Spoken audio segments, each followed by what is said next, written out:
세례 요한의 죽음에 관한 기사를 기록하고 있습니다. 오늘 세례 요한의 죽음이라는 제목으로 함께 말씀을 나누겠습니다. 우리 인사 한번 하십시다. 하나님은 당신을 사랑하십니다. 성경의 기록은 포장하거나 꾸미지 않습니다. 성경은 있는 그대로 사실을 담고 있습니다. 성경의 역사는 이스라엘의 역사가 아닙니다.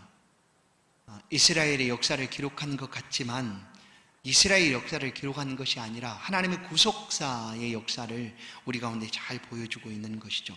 만약에 성경이 이스라엘 역사를 기록하는 것이었다면 후대 사람들이 볼 때에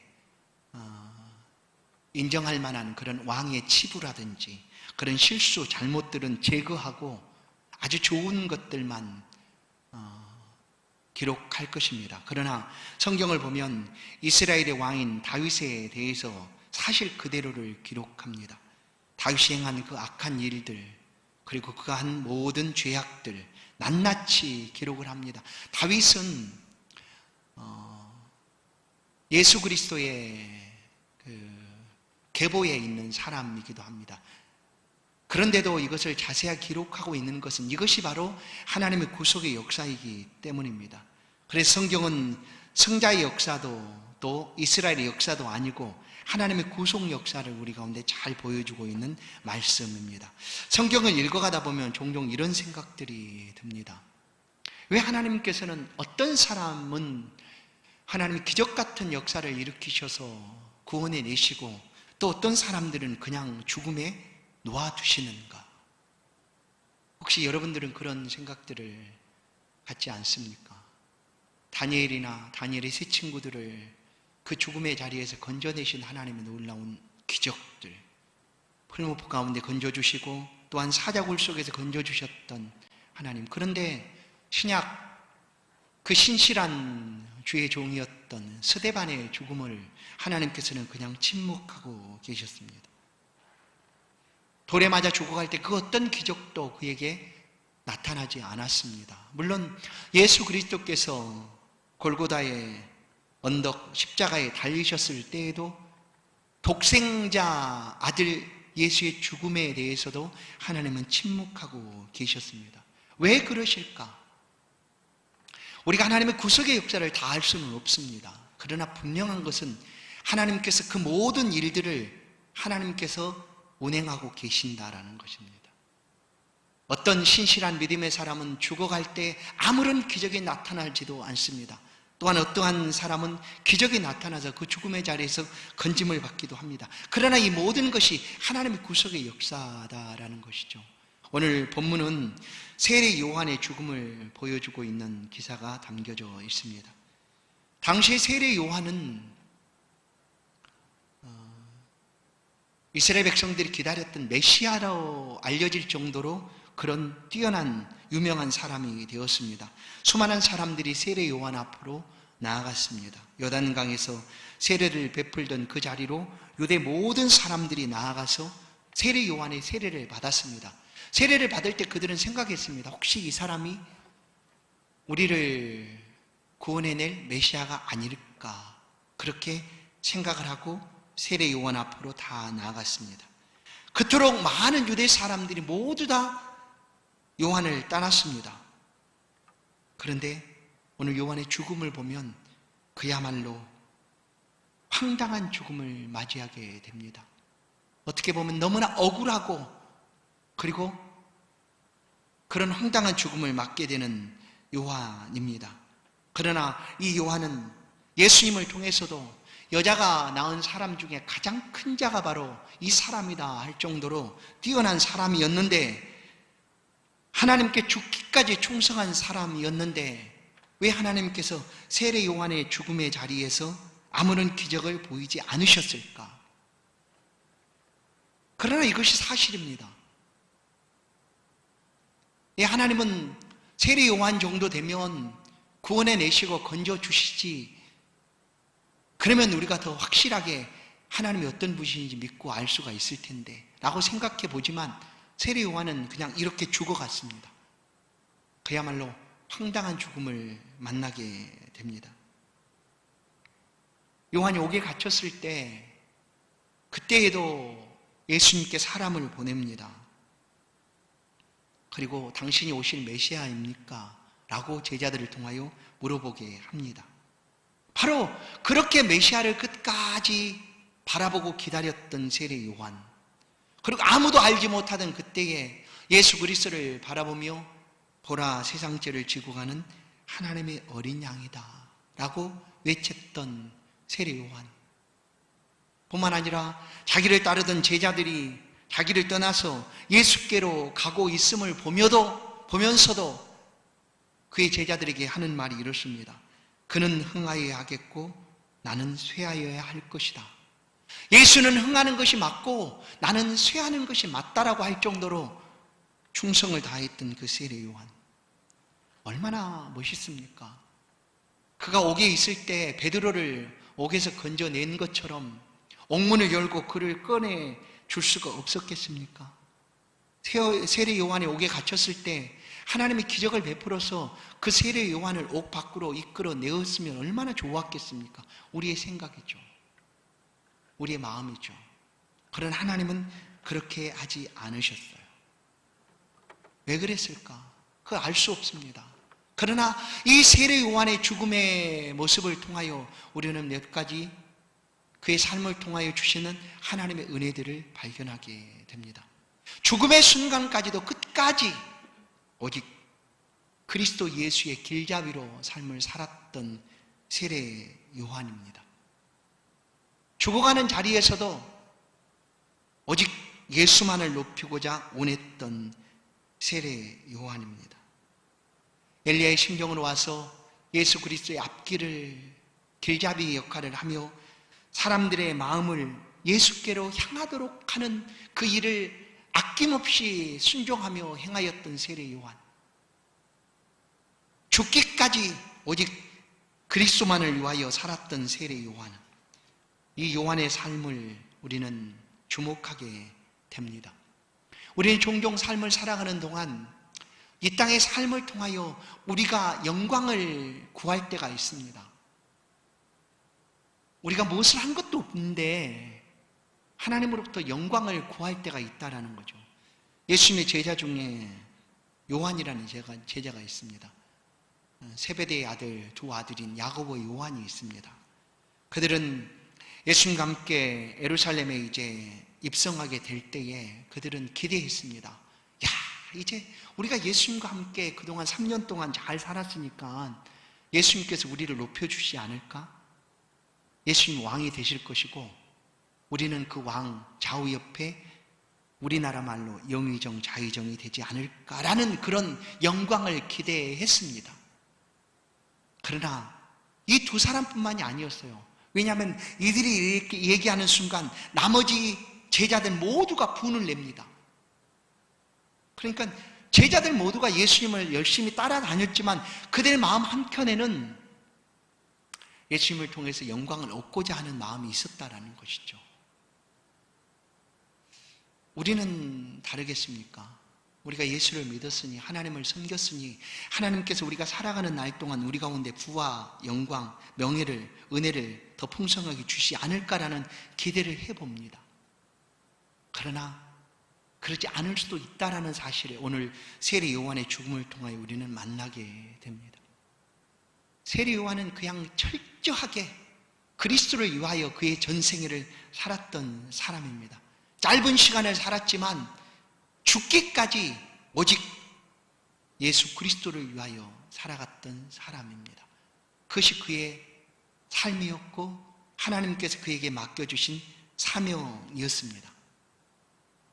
그렇게 살았지만 오늘 죽음은 그냥 황당한 죽음을 맞이하게 됩니다.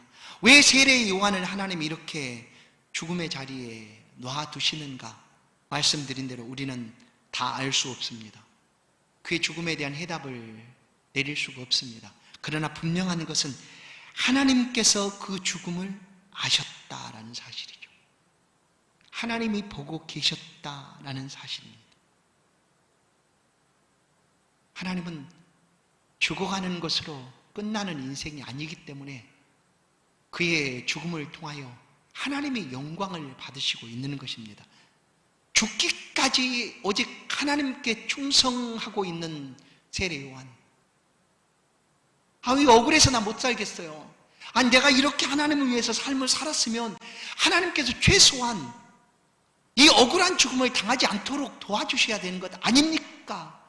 할 수도 있습니다. 그러나 그런 죽음을 맞이한다 할지라도 하나님은 영광 받으실 분이 맞다라고 세례 요한은 죽음을 통하여 얘기해 주고 있는 것이죠. 세례 요한의 죽음을 통하여 우리는 이것을 보게 됩니다. 마지막까지 허락하신 그 삶에 충성했던 세례 요한입니다. 뿐만 아니라 어느 한순간 죽음에 다가온 그 순간에도 원망하거나 불평하지 않고 오직 그리스도를 위하여 삶을 살았던 세례 요한의 모습입니다. 오늘 이 말씀을 우리가 함께 나누면서 우리의 생애 동안 우리에게 어떠한 삶이 다가올지 아무도 장담할 수는 없습니다. 그러나 분명한 것 한 가지는 우리가 살아가는 모든 생애를 하나님이 지켜보시고 계신다라는 것이죠. 하나님이 아시고 계신다라는 것입니다. 그리고 하나님께서 붙들어 주신다라는 것이죠. 오늘 세례 요한의 죽음이 어떻게 다가오고 있는가를 성경은 보여주고 있습니다. 헤롯은 당시 유대가 로마 지배하에 있었기 때문에 로마가 이렇게 유대를 잘 다스리기 위해서 산분할 정책을 씁니다. 유대의 땅을 세 곳으로 나눠서 분봉왕들을 세우게 됩니다. 분봉왕, 세 곳의 왕, 그러니까 유대를 다스리는 왕이 세 사람이 있게 되는 것이죠. 그 중에 한 사람이 바로 이 헤롯 왕입니다. 누누이 말씀드리지만 예수님 출생 때 있었던 헤롯 왕이 아니고 그의 자녀들이죠. 아들입니다. 그런데 그의 또 다른 동생이 이제 분봉왕을 하고 있을 그때에 이 헤롯 왕이 자신의 동생인 빌립의 아내를 빼앗아 자기 아내로 삼게 됩니다. 그러니까 우리말로 제수를 자기 아내로 취하게 된 것이죠. 그건 분명히 오늘 이 시대에도 있을 수 없는 일이고 그 시대라고 할지라도 분명히 이것은 문제가 되는 일이었습니다. 도덕적으로도 물론 지도자로서의 결격 사유가 될 수가 있는 일이었죠. 그런데 헤롯이 너무나 두려워서 아무도 그에 대해서 얘기하는 이가 없습니다. 왜냐하면 헤롯 왕이 두렵기 때문에 헤롯 왕이 행한 일에 대해서 아무도 나서서 얘기하는 이가 없었습니다. 그러나 세례 요한은 어디서든지 이것은 잘못되었다라고 외치게 되었습니다. 동생의 아내를 빼앗아 자신의 아내로 삼고 있는 헤롯 왕은 불법을 행하는 사람이다. 잘못되었다라고 외치게 됩니다. 그래서 헤롯이 이 세례 요한을 옥에 가두게 됩니다. 옥속으로 가두게 되었죠.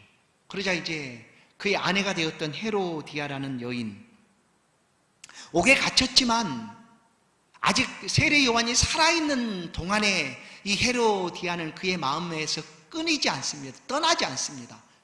뭐가 떠나지 않을까요? 남편을 버리고 다른 사람의 아내가 되었다 하는 그런 감출 수 없는 그 치부가 끊임없이 생각이 나는 거죠. 그래서 이 헤로디아는 어떤 수를 쓰든지 이 세례 요한을 죽이고자 원했습니다. 어떻게든 세례 요한을 없애자 하는 것이죠. 그런데 마침 기회가 그에게 찾아왔습니다. 어떤 기회가 찾아왔는가 하면 헤롯이 생일날이 되어서 많은 대신들, 신하들을 모으고 잔치가 벌어지게 된 것입니다. 그래서 그 잔치가 되는 그때에 이 헤로디아는 그때를 기회로 잡고 자기의 딸을 준비시키게 됩니다. 헤로디아 딸이 얼마나 나이가 되었을까? 그건 분명하게 알 수가 없지만 분명하게 그 딸도 자기가 무엇을 하는지는 알 수 있는 그런 나이는 되었을 거다라고 봅니다.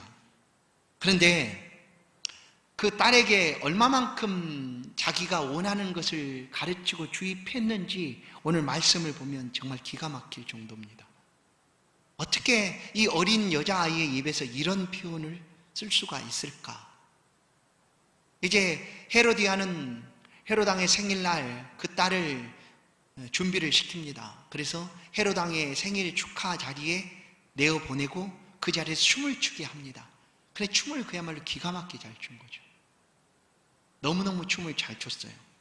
그냥 왕의 정신을 쏙 빼어놓을 만큼 춤을 잘 추게 됐습니다. 그러자 그 자리에서 있던 헤롯이 이 춤을 보고는 너무나 좋아가지고 그 자리에서 이 헤로디아 딸에게 말하게 됩니다. 7절에 보시면 헤롯이 맹세로 그에게 무엇이든지 달라는 대로 주겠다 약속하였다. 어떻게 보면 왕의 이 약속도 성급한 약속이기도 하죠.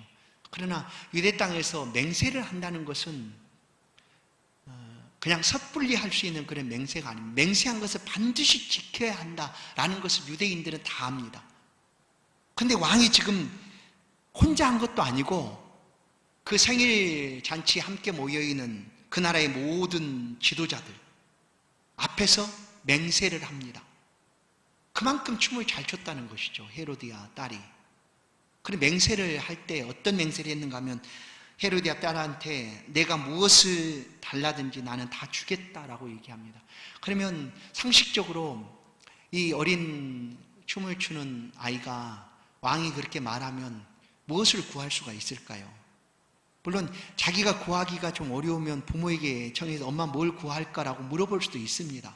그러나 자기가 생각하는 것들을 얘기할 수도 있지 않습니까? 아주 어리지 않은 이상. 그런데 이 헤로디아 딸은 그 이야기를 듣고 어머니한테 갑니다. 그리고 엄마에게 물어봅니다. 엄마 어떻게 할까? 그리고 엄마가 무시무시한 말을 하게 되죠. 어떤 말을 하는가 하면 8절 그가 제 어머니의 시킴을 듣고 이르되 세례 요한의 머리를 소반에 얹어 여기서 내게 주소서. 잘 보세요. 이 8절 말을 감히 이 어린 여자아이가 할 수가 있을까? 그 정도로 분별력이 없는가? 라고 생각할지 모릅니다.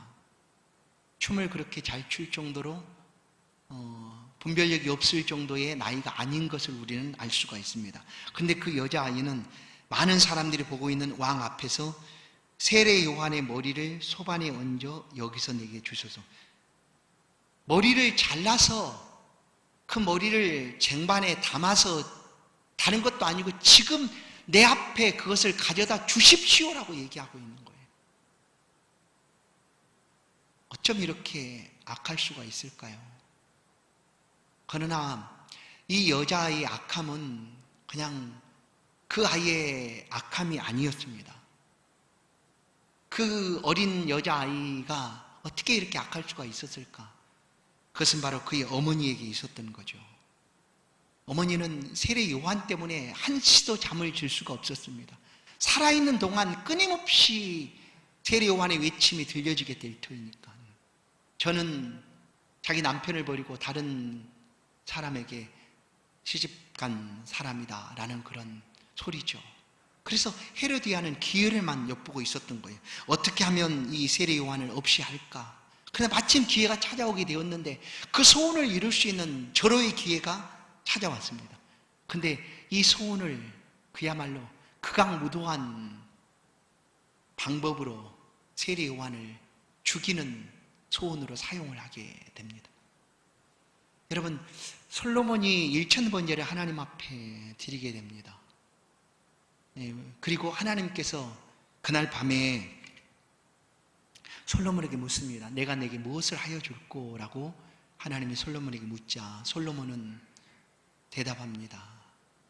하나님의 백성들을 다스릴 수 있는 지혜를 주십시오 라고 얘기하죠.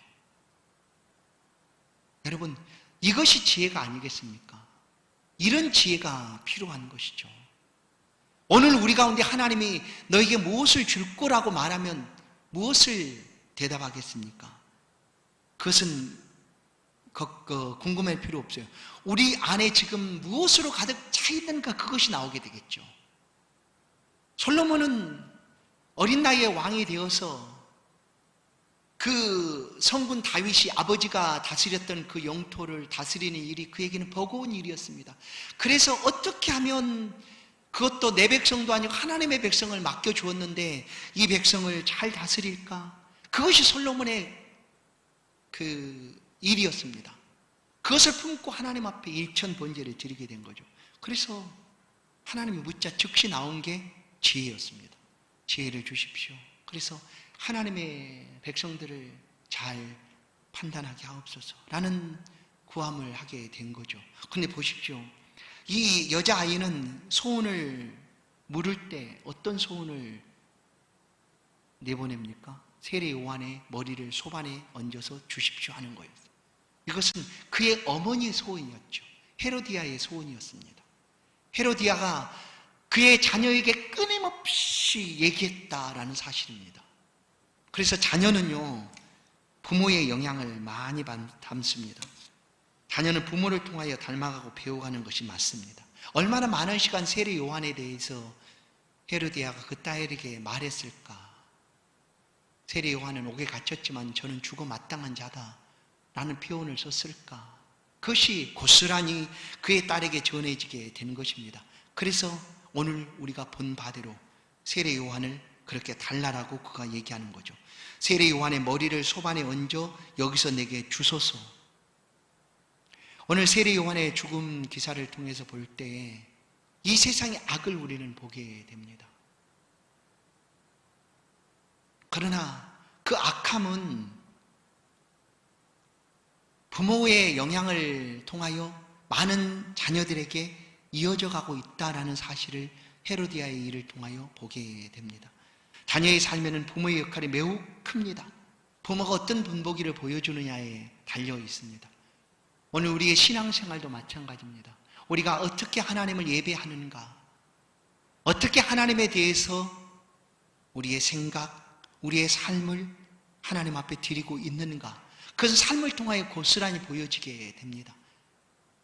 하나님이 중요하다라고 얘기하면서, 하나님이 최고다라고 얘기하면서 삶을 그렇게 살지 않으면 신앙은 자녀들에게 이어져 갈 수가 없습니다. 하나님이 우리의 삶에 가장 중요하다라고 여긴다면 삶을 그렇게 살아가야 합니다.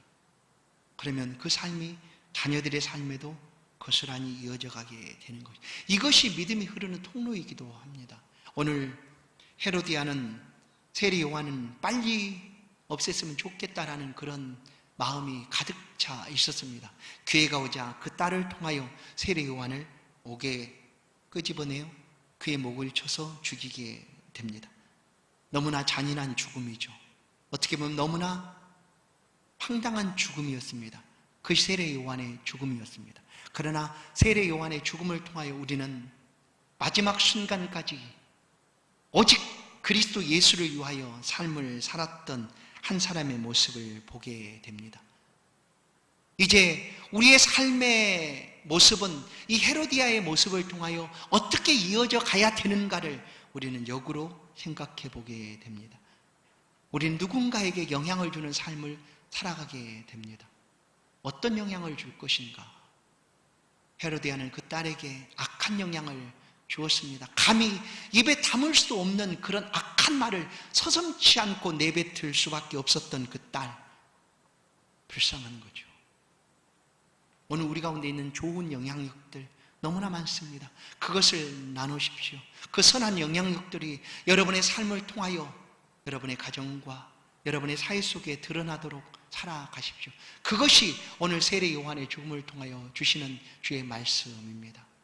사랑하는 성도 여러분, 우리가 살아가는 날 동안 우리는 어떠한 삶이 우리 가운데 다가올지 알지는 못하지만 그래도 끝까지 오직 그리스도를 위하여 충성하였던 세례 요한처럼 하나님을 붙잡고 살아가게 되면 마침내 하나님께서 우리의 삶을 아시고 우리의 삶에도 은혜를 베풀어 주실 줄로 믿습니다. 흔들림 없이 이 믿음의 삶을 살아가십시다. 우리를 바라보시는 하나님, 우리도 하나님 바라보고 흔들림 없이 주 안에서 주신 믿음의 삶을 최선을 다하 열심히 살아가십시다. 그 위에 하나님이 베풀어 주시는 놀라운 영광이, 하나님 베풀어 주신 놀라운 은총이 우리의 삶에 가득하기를 주의 이름으로 소원드립니다. 하나님 감사합니다. 우리 가운데 주신 이 귀한 믿음, 선한 영향력으로 드러날 수 있도록 축복하여 주옵소서. 이 믿음이 우리에게서 뿐만 아니라 우리의 자녀들의 삶에도 또한 우리가 살아가는 사회 모든 구석구석 선한 영향력으로 비춰질 수 있도록 우리를 사용하여 주옵소서. 끝까지 오직 그리스도를 위하여 그의 생애를 살았던 세례 요한처럼 오직 주만 바라보고 하나님을 위하여 우리의 삶을 살아가오니 주님 우리의 걸음걸음을 지켜주시고 살아가는 모든 삶의 자리에 그리스도의 향기가 풍겨날 수 있도록 우리를 사용하여 주옵소서. 예수 그리스도의 이름으로 기도하옵나이다. 아멘. 찬송가 445장입니다.